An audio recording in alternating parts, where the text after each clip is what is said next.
Hello friends. एक दफ़ा फिर से आप सबको मेरे चैनल पर खुश आमदीद। तो चलिए आइए अब नावल का पार्ट नंबर 17 स्टार्ट करते हैं। शहरयार ने मिर्हा के बारे में अपनी माँ से बात की थी कि वो मिर्हा से शादी करना चाहता है। उसकी माँ ने कहा था कि वो नायल से बात करती है, और जब नगीन ने नायल से बात की तो शहरयार से उसे भी मसला नहीं था, बल्कि वो इतना जानता था कि शहरयार हमेशा उसकी बहन को खुश रखेगा। लेकिन उसने कहा था कि वो एक बार रोहा से बात करेगा, फिर ही उसे कोई फैसला करना था। और जब नायल ने मिर्हा से बात की तो उसने साफ साफ लफ्ज़ों में इनकार कर दिया। नायल तो बहुत ही हैरत हुई थी।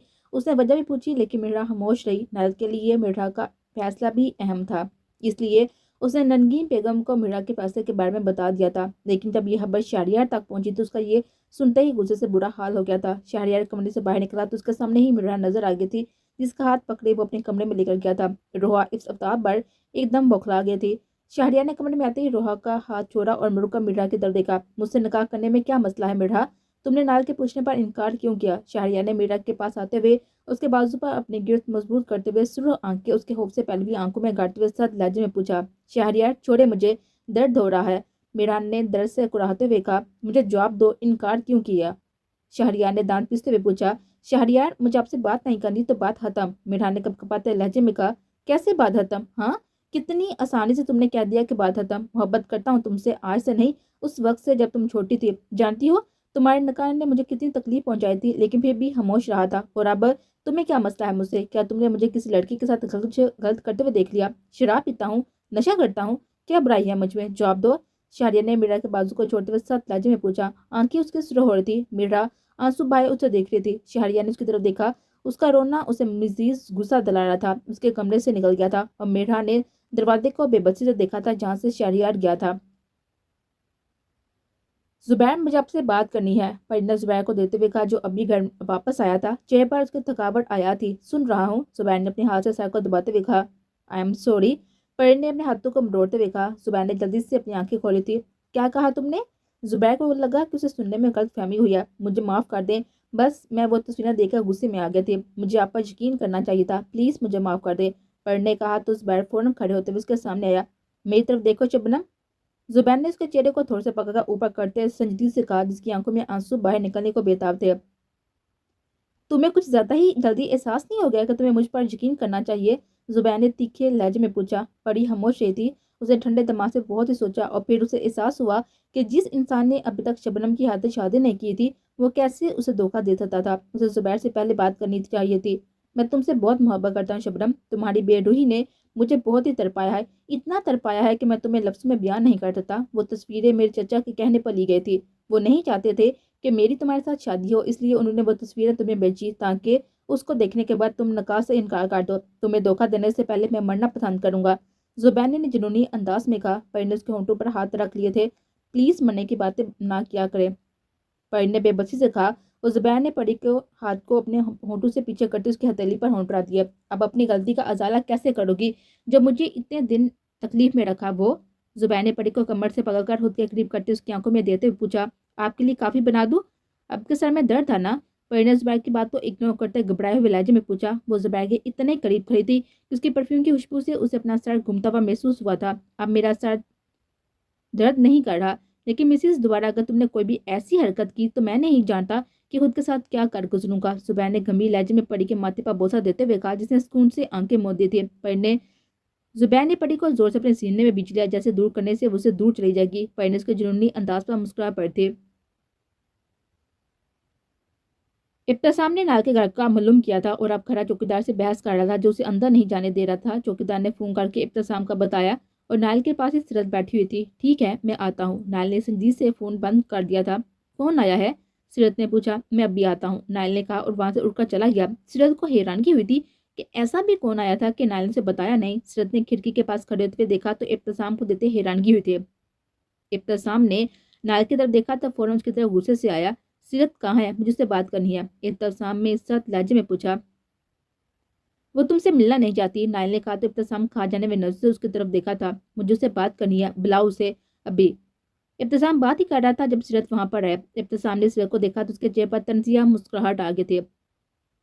वैसे कितनी बेशरम लड़की हो ना तुम, जिस इंसान ने तुम्हारे बाप की जान ली उसके साथ रह रही हो, इब्तिसाम ने सीरत को देते हुए जहरीले लहजे में कहा। नायल के जबड़े पीछे सीरत को देखा था जो वहां पर खड़े थे। क्या? बाबा साईं को क्या हुआ? सीरत ने बेचैनी से इब्तिसाम को देते हुए पूछा। तो तुम्हारे शोहर ने यह भी तुम्हें नहीं बताया? हैरत है, और कैसे बताता कि उसने तुम्हारे बाप की जान ली? इब्तिसाम ने सख्त लहजे में कहा।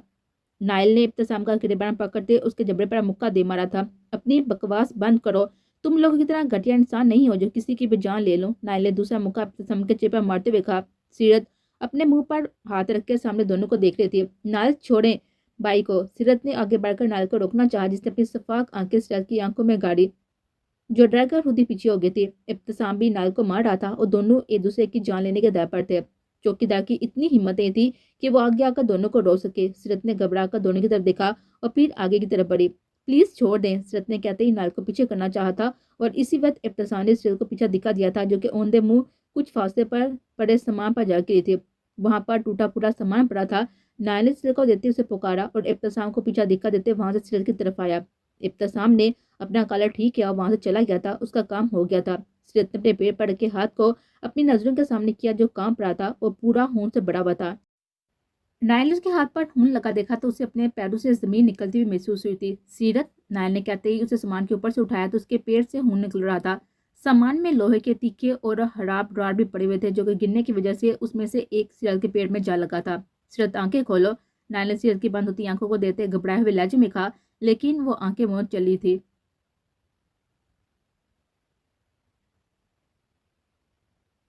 डॉक्टर साहब, मेरी बीवी कैसी है? वो ठीक तो है ना? नायल ने डॉक्टर के बाहर आते ही बेताबी से पूछा। फिलहाल तो वो ठीक है, लेकिन अभी बेहोश है। सहम को बढ़ने में कुछ वक्त लगेगा। डॉक्टर ने प्रोफेशनल अंदाज में कहा। क्या मैं अभी मिल सकता हूँ?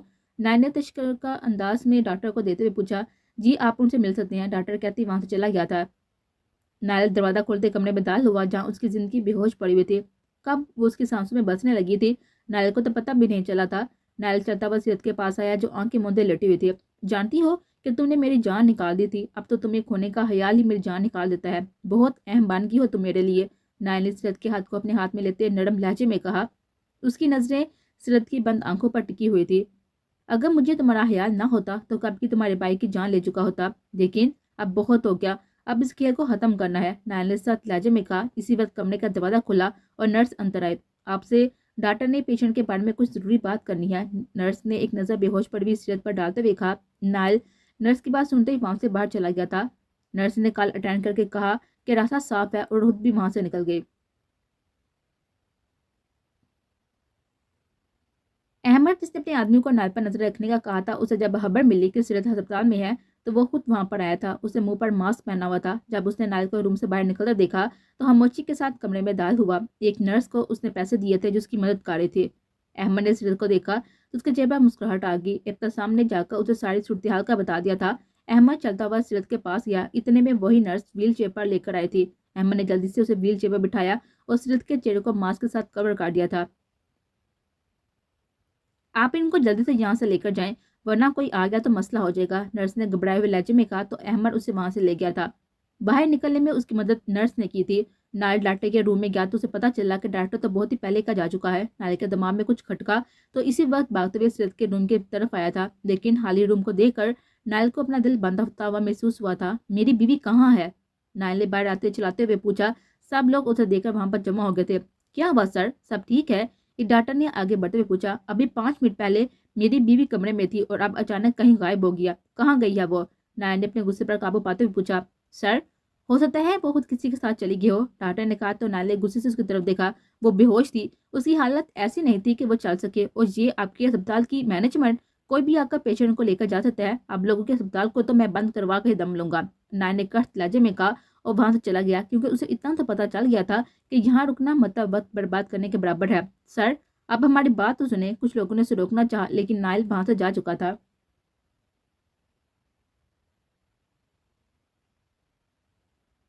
शहरयार अपनी माँ के सामने बैठा हुआ था। उसने सोच लिया था कि अपनी माँ को बता देगा कि उसके शोहर ने दूसरी शादी कर रखी है। क्या हो बेटा, तुम कुछ बताना चाहती हो? नगीन ने शहरयार को देते हुए पूछा। अम्मी जान, मैंने आपके शोहर के बारे में आपको बताना था कि वो बहुत पहले शहर में दूसरी शादी कर चुकी है और उनका एक बेटा भी है। शहरयार कहते ही खामोश हो गया था। अपनी माँ के चेहरे के तासा देखने लगा। मैं जानती हूँ बेटा, और ये बात मैं बहुत पहले से जानती हूँ, नगीन ने कहा। तो शहरयार ने हैरानगी से अपनी माँ की तरफ देखा था।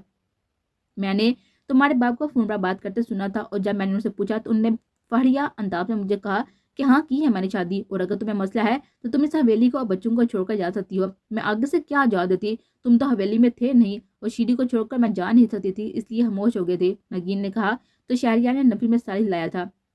شہریار میرے ساتھ چلو، مجھے تم سے بات کرنی ہے۔ تالش جو وہاں پر آیا تھا اسے سنجیدگی سے آتے ہوئے کہا۔ شہریار نے اس بات میں ساری لایا اور تالش کے ساتھ چلا گیا۔ کیا ہوا خیریت؟ شہریار نے تالش کو دیتے پوچھا۔ نہیں خیریت نہیں ہے، تالش نے پریشان سے کہا اور ساری صورتحال سے بتا دی۔ کیا مطلب؟ وہ ہسپتال سے کہاں غائب ہو گئے؟ اور اب نائل کہاں ہے؟ شہریار نے پریشان سے پوچھا۔ تمہارا ستیلا بائی کا میسج نائل کو آیا تھا کہ وہی سیرت کو لے کر گیا ہے، تالش نے کہا۔ لیکن کیوں؟ اسے سیرت سے کیا لینا دینا؟ شہریار کو ابھی بھی سمجھ نہیں آ رہی تھی۔ وہ کمینہ سیرت کو پسند کرتا ہے اور تم ایک کام کرو گے، اپنی ستیلی ماں کو کسی بھی طرح نائل کا گھر لے کر آؤ، تمہیں میں وہیں پر ملتا ہوں۔ تالش کہتے ہی اپنے موبائل پر کچھ ٹائپ کرتا ہوا وہاں سے چلا گیا تھا اور شہریار بھی وہاں سے چلا گیا تھا۔ احمد سیرت کو اپنے فارم ہاؤس پر لے کر آیا تھا اور اس کے پاس بیٹھا گہری نظر سے سیرت کو دیکھ رہا تھا۔ تمہارے شوہر کو تو میں نے بہت ہی پیار سے کہا تھا کہ تمہیں میرے حوالے کر دے، لیکن لگتا ہے اسے پیار کی زبان سمجھ میں نہیں آئی۔ احمد نے سیرت کی بند آنکھوں کو دیتے ہوئے آہستگی سے کہا، جیسے شاید ہوش آ رہا تھا۔ سیرت نے اپنی آنکھیں کھولی اور خود پر جھکے ہوئے احمد کو دیکھ کر سیرت کی خوف سے آنکھیں پھیل گئی تھی۔ اس نے احمد کو پیچھے دکھا دیا تھا اور خود بیٹھ سے رک کر دروازے کی طرف آگے دروازے کو کھولنے کی کوشش کرنے لگی۔ اس وقت اسے اپنے پیٹ میں اٹھتے درد کی بھی پرواہ نہیں تھی، اب تو اس کے زخم سے خون رسنے لگا تھا۔ احمد کھڑا اس کو دیکھ کر مسکرا رہا تھا۔ یہ میری اجازت کے بغیر نہیں کھلے گا۔ احمد نے سیرت کے کان کے پاس جھکتے ہوئے کہا، جو ڈر کر مارے اچھل پڑ تھی۔ وہ سیرت کے بہت ہی قریب کھڑا تھا۔ سیرت کا پورا چہرہ آنسو سے بھیگ چکا تھا۔ پلیز مجھے جانے دو، سیرت نے احمد کو دیتے گڑ گڑاتے ہوئے کہا۔ جانے تو نہیں دے سکتا جانم، یہی تو مسئلہ ہے۔ یہاں پر احمد نے اپنے دل پر انگلی رکھتے مزید کہا، یہاں پر تم نے قبضہ کر لیا ہے اور آج میں تمہیں پوری طرح اپنا بنا لوں گا، اب ہمارے درمیان کوئی نہیں آئے گا۔ احمد نے کہتے ہی سیرت کو کمر سے پکڑ کر خود کے قریب کیا۔ پلیز مجھے جانے دو، میری شادی ہو گئی ہے، تم نے مجھے جہاں بھی دیکھا ہے نا، لیکن اب میں شادی شدہ ہوں، اپنے شوہر سے بہت ہی پیار کرتی ہوں، پلیز مجھے جانے دو، سیرت نے تکلیف دہ لہجے میں کہا اور خود کو احمد کی گرفت سے آزاد کروانے کی ناکام سے کوشش کرنے لگی۔ مجھے اس سے فرق نہیں پڑتا جانم، سچ میں، احمد نے چہرے پر کمینگی لیے ہوئے کہا، اور ابھی تمہاری طبیعت ٹھیک نہیں ہے، اس لیے ہلنا بند کرو۔ احمد نے اس کے زخم پر ہاتھ رکھ کے اس پر دباؤ ڈالتے ہوئے مسکرا کر کہا۔ سیرت تکلیف کے مارے کرا اٹھی تھی۔ اوہ، یہ تو خون نکل رہا ہے، احمد نے اپنے ہاتھ کو دیتے ہوئے مصنوعی پریشانی سے کہا۔ بہت برا ہوا، سیرت نے روتے ہوئے کہا۔ میں کتنا برا ہوں نا، یہ تمہیں ابھی بہت تھوڑی دیر تک پتہ چل جائے گا، احمد نے گہری نظر سے سیرت کو دیتے ہوئے کہا۔ اس نے پیچھے بیٹھ پر سیرت کو دکھا دیا تھا جو بے بسی سے سر نفی میں ہلا رہے تھے۔ پاس نائل اور تالش پاکستان آئے تھے تاکہ میرا کو اپنے ساتھ لے کر جا سکے۔ گاڑی ان کی حویلی کے پاس رکی تھی۔ نائل نے جبڑے اترنے ہوئے تھے، پھر سے پرانی یادیں تازہ ہو رہی تھی۔ تم ٹھیک ہو؟ تالش نے سنجیدگی سے نائل کو دیتے پوچھا، جس نے اسباب میں ساری لایا اور گاڑی رکنے پر دروازہ کھول کر باہر آیا۔ آگے نائل اور پیچھے اس کے تالش تھا، دونوں کافی تبدیل ہو چکے تھے۔ اس سے پہلے کہ وہ حویلی میں داخل ہوتے، ایک چیخ کے ساتھ کوئی نائل کے قدموں میں دھڑم سے آ گرا تھا۔ نائل نے آنکھیں پھیلائی، اپنی بہن کو اپنے قدموں میں گرے ہوئے دیکھا، جس کی آنکھیں کھلی ہوئی تھی اور وہ سر سے خون نکل رہا تھا، زمین خون سے سرخ ہو گئی تھی۔ میڈھا، تالش نے جلدی سے آگے بڑھتے ہوئے اسے سیدھا کیا، جلدی سے ہسپتال لے کر جانا ہے، نائل نے ہوش میں آتے ہوئے کہا تو تالش میڈھا کو اٹھائے ہوئے گاڑی کی طرف بڑھا۔ نائل نے ایک قہر برساتی نظر حویلی پر ڈالی اور دونوں میڈھا کو لیے وہاں سے چلے گئے۔ ابتسام جو میڈھا کے پیچھے آیا تھا اسے دیکھ کر مسکرا پڑا، جو آنکھوں میں خوف لیے ابتسام کو دیکھ رہی تھی۔ تمہارے چہرے کے تاثر دیکھ کر لگ رہا ہے کہ تم سب کچھ سن چکی ہو، تو کیوں نہ تمہیں بھی تمہارے ماں کے پاس بھیج دیا جائے۔ ابتسام نے قدم میڈھا کی طرف بڑھاتے ہوئے چہرے پر مکاڑی لیے ہوئے کہا۔ میڈھا اپنا ہلکتار کیے ہوئے اپنے قدم پیچھے کو لینے لگی تھی۔ میں سب کو بتا دوں گی کہ تمہارے باپ نے میرے ماں باپ کی جان لی ہے، میڈھا نے ہمت مجتمع کرتے ہوئے ابتسام کو دیتے ہوئے کہا۔ ٹھیک ہے، بتا دو، جاؤ، لیکن تمہیں یہاں سے جانا پڑے گا، ابتسام نے نیچے کی طرف اشارہ کرتے ہوئے کہا اور میڈھا نے چہرے پر گھبراہٹ لیے پیچھے کی طرف دیکھا جو چھوٹی سی دیوار کے ساتھ کھڑی تھی۔ ابتسام نے مسکراتے ہوئے اسے کانوں سے پکڑ کر پیچھے دکھا دیا تھا۔ میڈھا کی دلہراش چیخ وہاں پر گونجی تھی اور نائل کے قدموں میں جا گری۔ ابتسام فوراً وہاں سے نیچے چلا گیا تھا۔ چیخی واپس سب لوگ باہر آئے جہاں خون زمین سے رنگین ہو رہی تھی۔ یہ کیا ہوا؟ یہ خون کس کا ہے؟ نیلم نے پریشانی سے سمی کو دیتے ہوئے پوچھا۔ پتا نہیں بھابھی، مجھے بھی کسی لڑکی کی چیخ کی آواز آئی تھی۔ بھابھی، میڈھا کہاں ہے؟ نگین نے فوراً نیلم کو دیتے ہوئے پوچھا، کیونکہ ان کے باہر آنے سے پہلے تالش اور نائل میڈھا کو یہاں سے لے کر گئے تھے۔ پوری حویلی دیکھ لی لیکن میڈھا کہیں نظر نہیں آئی تھی۔ ابتسام نائل اور تالش کو دے چکا تھا، فی الحال وہ خاموش رہا تھا۔ سب لوگ میڈھا کو تلاش کر رہے تھے لیکن وہ ان کو کہیں نظر نہیں آئی۔ میڈھا بچ تو گئی تھی لیکن ڈاکٹر نے کہا کہ وہ کوما میں چلی گئی ہے۔ نائل نے تالش کو کہا تھا کہ میڈھا کو اپنے ساتھ لے جائے، وہ اسکندر سے بات کرنے کے بعد آئے گا۔ حویلی میں سب لوگ میرا کو تلاش کرتے تھک گئے تھے، لیکن وہ کہیں نہیں ملی۔ نائل جو حویلی میں آیا تھا ابتسام کے گھر پر نہیں تھا، اسکندر گھر ہی تھا۔ ملازم نے اسے بتایا کہ نائل آیا ہے۔ نائل کے چہرے کے تاثر دیکھ کر اسکندر بھی ایک پل کے لیے گھبرا گیا تھا۔ کیا ہوا اسکندر صاحب؟ مجھے دیکھ کر آپ گھبرا کیوں گئے ہیں؟ فکر مت کریں، آپ کی جان لینے نہیں آیا، نائل نے اسکندر کو دیتے ہوئے سخت لہجے میں کہا۔ کیا لینے آئے ہو تم یہاں؟ اسکندر نے اپنی گھبراہٹ پر قابو پاتے ہوئے پوچھا۔ ایک جواب، صرف ایک جواب۔ میری بہن آپ کی بہو ہے اور اس کو جان سے مارتے ہوئے آپ لوگ کو ذرا بھی شرم نہیں ہے؟ نائل نے قہر برساتی ہوئی نظر سے اسکندر کو دیتے ہوئے پوچھا۔ وہ اب میری بہو نہیں ہے، ابتسام اسے طلاق دے چکا ہے، اور تمہاری بہن جیسی لڑکی میرے بیٹے کی بیوی نہیں ہو سکتی، اور وہ خود چھت سے گری ہے، کسی نے اسے مارنے کی کوشش نہیں کی، اسکندر نے گردن اکڑا کر کہا، کیونکہ ابتسام اسے اپنے کارنامے کے بارے میں بتا چکا تھا، اور حویلی میں خبر بھی پھیل گئی تھی کہ میرا چھت سے گر گئی ہے اور کہیں غائب ہو گئی ہے۔ جن ملازمین نے نائل اور تالش کو دیکھا تھا، اسکندر نے ان کو منع کر دیا تھا کہ وہ کسی کو نہ بتائے کہ نائل اسے یہاں سے لے کر گیا ہے۔ میری بہن جیسی سے کیا مطلب آپ کا؟ اور خبردار، اگر میری بہن کے بارے میں کچھ بھی فضول کا، خود کی بھی بیٹی ہے، اس لیے سوچ سمجھ کر بات کریں۔ نائل نے اپنے ہاتھ کی مٹھیاں بیچتے ہوئے اسکندر کو دیتے ہوئے کہا، میری بیٹی میرا غرور ہے، وہ تمہاری بہن جیسی نہیں ہے۔ اسکندر نے مغرورانہ انداز میں کہا، نہ جانے اسے کس چیز کا گمان تھا، وہ تو بہت جلد پتہ چل جائے گا۔ نائل نے طنزیہ لہجے میں کہا، ابھی وہ اسکندر کو کچھ نہیں کر سکتا تھا، ابھی اسے خود اسٹرانگ ہونا تھا تاکہ پھر آسانی سے سب ہینڈل کر سکے۔ اگر وہ اب اسکندر کو پولیس کے حوالے بھی کر دیتا تو وہ باہر نکل آتا، اس لیے اسے انتظار کرنا تھا۔ تمہاری بہن بچ گئی، یہاں تمہارے ماں باپ کے پاس پہنچ گئی، مجھے تو لگتا ہے کہ وہ اسی وقت مر گئی ہوگی۔ اسے پہلے کہ اسکندر مزید کچھ گھٹیا اور فضول بولتا، نائل کا صبر جواب دے گیا تھا، اور آگے بڑھتے اس نے زوردار مکہ اسکندر کے منہ پر دے مارا جو زمین پر جا گرا تھا۔ یہ ہے تم لوگوں کی جگہ، اور ابھی تو میں جا رہا ہوں، بہت جلد واپس آؤں گا اور ایک ایک سے چن کر اپنے ماں باپ اور بہن کا بدلہ لوں گا۔ نائل نے کڑک لہجے میں زمین کی طرف اشارہ کرتے ہوئے کہا اور وہاں سے چلا گیا۔ اسکندر نے اپنے ہونٹ سے نکلتے خون کو صاف کیا اور اٹھ کھڑا ہوا۔ اب اسے یقین ہو گیا تھا کہ میرا بھی مار چکی ہے۔ نائل کے حویلی آنے کا اسکندر نے کسی کو نہیں بتایا تھا، اور میرا مر گئی یہ بات حویلی میں سب کو پتہ چل گئی تھی، لیکن اس کی لاش کہاں گئی؟ اس بات کا جب حویلی میں کوئی نہیں دے رہا تھا، تو اسکندر نے ساتھی سے منع کر دیا تھا کہ کوئی اس بارے میں سوال نہیں کرے گا۔ اسی طرح وقت گزرتا گیا، تالش میرا کو باہر لے کر گیا جہاں اس کا علاج ہوتا رہا تھا۔ نائل نے دن رات محنت کی اور اپنا نام بنایا، بزنس کی دنیا میں اپنے پیر جمائے، اور پھر وہ پاکستان واپس آیا تھا۔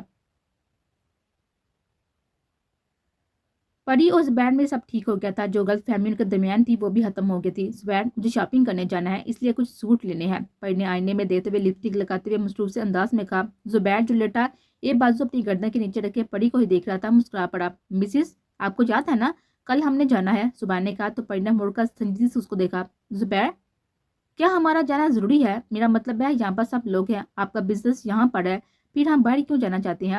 پری نے زبیر کے پاس آتے ہوئے پوچھا۔ میں تمہیں باہر لے کر جانا چاہتا ہوں شبنم، صرف ایک انسان کی وجہ سے، اور وہ ہے میرے چچا، کیونکہ مجھے ان پر بالکل بھی بھروسہ نہیں ہے، وہ کچھ بھی کر سکتی ہے۔ زبیر نے پری کا ہاتھ کھینچتے ہوئے اسے اپنے اوپر گرائے ہوئے کہا۔ زبیر، اب بہت زیادہ بدتمیز ہے، پری نے گھورتے ہوئے کہا۔ ہاں بہت زیادہ مسز، تمہاری سوچ سے بھی زیادہ، زبیر نے گہرے لہجے میں پری کو دیتے ہوئے کہا۔ اس سے پہلے کہ پری کچھ کہتی، باہر سے چیزیں گرنے اور ٹوٹنے کی آوازیں آئی تھی۔ پری نے زبیر کی طرف دیکھا جس کے چہرے کی مسکراہٹ پل بھر میں سمٹی تھی۔ باہر کون ہے؟ پری نے اٹھتے ہوئے پریشانی سے پوچھا۔ میں دیتا ہوں، تم پریشان مت ہو، زبیر نے کہا اور باہر جانے لگا۔ زبیر بھی، میں بھی آپ کے ساتھ آتی ہوں، پری نے جلدی سے زبیر کا ہاتھ پکڑتے ہوئے کہا، اور زبیر نے ایک نظر اس کے چہرے پر ڈالی اور اسے اپنے ساتھ لے کر گیا۔ باہر جانے سے پہلے زبیر پولیس کو کال کر چکا تھا، اس نے پہلے ہی تھانے میں رپورٹ درج کروائی تھی کہ اس کی اور اس کی بیوی دونوں کی جان کو اس کے چچا سے خطرہ ہے۔